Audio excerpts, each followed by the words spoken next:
Barang apa ni? Barang apa ni? Tak ada order. Korang tahu order je, aku yang bayar. Apa benda ni? Ini daripada YouTube ni. Apa tu? Grove OK. Daripada United States ni. Ini kena buka. Ayah dapat apa ni ayah? Apa yang dia appreciate sangat dekat kita ni sampai dia bagi gift ni? Daripada YouTube. Macam mana nak buka? Ini biasalah barang premium kan. Dia nak kena jaga safety. Supaya barang ni boleh sampai dengan selamat. Barang US ni boh. Dia bagi buku Avon ke ayah? Mungkin buku ni. Tapi ayah tak pernah order ni. Tak pernah selalu. Macam tu juga. Kita yang bayar. Makin happy lah ayah dapat Avon daripada US. Lagi dia punya barang tu transparent. Memang betul. Memang tak pernah order ni. Lelek lah. Nanti koyak. Susahnya. Okey dah. Okey dah. Okey dah. Apa ni? Tak, macam mana nak buka? Tu. Alah, plastik kosong je. Tak ada benda pun. Spam basuh kereta. Uish. Baca. Ayah baca. Ya. Baca. Tak ada kosong. Balik. Oh, terbalik.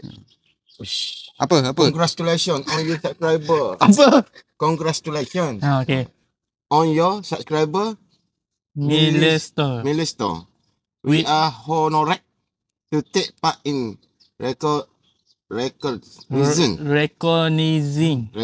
your achievement. Boleh tak? And 1 year experience. Dah. Experience. Buka. Kita translate lah. Ada surat lagi lah. Apa tu? Ini daripada CEO YouTube ni. Neil Mohan. Surat dia. Wih, ayah, kita dapat silver plate daripada YouTube lah. Tengok, YouTube kita dapat 100,000 subscriber. Daripada ayah tak ada apa-apa, dapat benda ni kan ayah? Itulah. Ada lagi ni apa ni?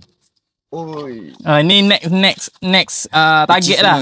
Dia bagi tahu lepas dapat silver plate akan dapat gold plate. Lepas tu dapat diamond plate. Balik lah. Ambil gambar dulu. Cepat. Ini hasil daripada kita usaha. Okey, ini terima kasih kepada penyokong tim Maulana Dibrun. Disebabkan korang menyokong lah, kita orang dapat silver plate daripada YouTube. Terima kasih banyak-banyak. Semoga dengan sokongan korang ni dapat memberi semangat dekat kita orang untuk membuat lebih banyak lagi video dan untuk konten-konten hiburan untuk korang. Terima kasih banyak-banyak.